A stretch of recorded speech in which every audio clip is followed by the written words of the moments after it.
Hi, this is John Han with the Pulsing Cinema, and today's movie is Maniac Cop 2. Maniac Cop 2.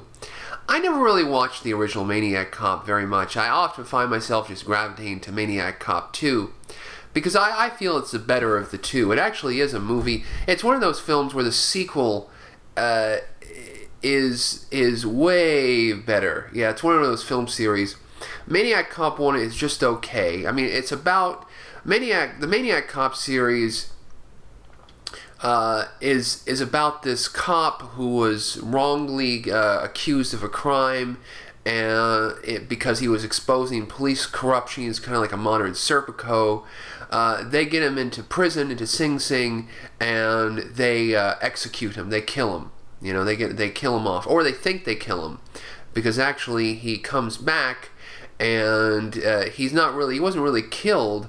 But he was just badly scarred, and he starts exacting his revenge on the cops, and he puts this weird dynamic with, he makes people mistrust cops because there's this rogue cop that is killing people and people don't really understand what's going on.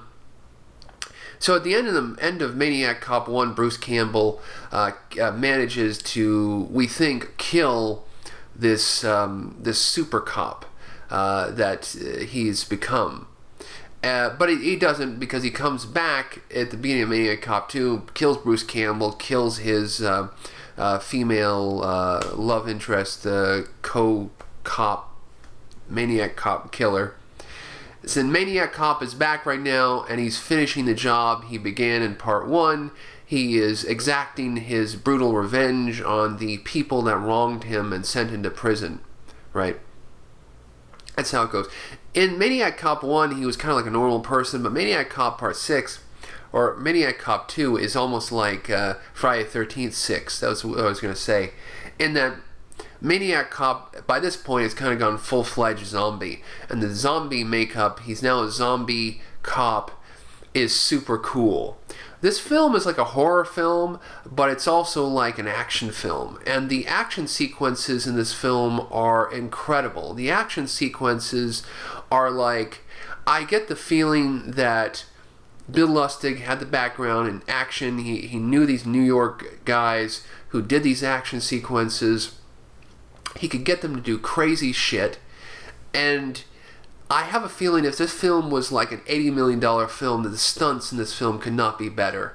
You know, there's this whole scene where someone is handcuffed to the side of a fucking car, and the car is rolling down a hill, and it's like this woman is just and it's like this gigantic action scene. There's all these fire effects. There's these explosions. There's all these action. There's this gag where Maniac Cop, rips apart this entire police house. You know, very much like in Terminator, in the original Terminator. But I think it's better in the original Terminator. It's better shot.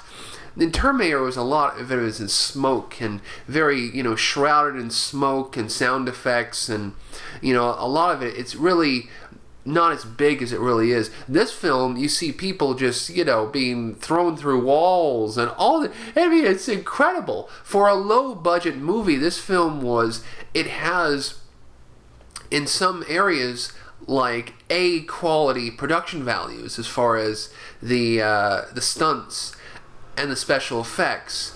Leo Rossi is in this film, and he plays a sleazy serial killer who teams up. Well, I guess you'd call him he's a serial rapist, serial killer. He's a very bad guy.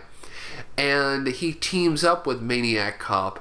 And then Clarence Williams III is in this movie for the Mod Squad, and he plays, a guy who kind of teams up with Maniac Cop, and he thinks he's on his side, but, Bill Lustig shows himself to be a superb action director, a superb filmmaker, and this film is really a righteous movie, a great vengeance story, and a great horror film. Robert Davi is in this film, playing Robert Davi.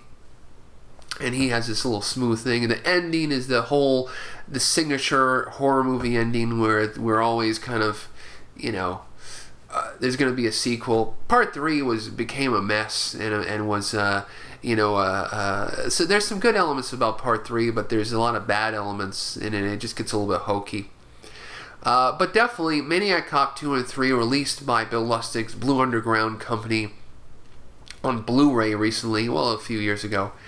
And really good release, good stuff, great commentary by Bill Lustig and Nicholas Winding Refn on that Blu-ray, and just a great film.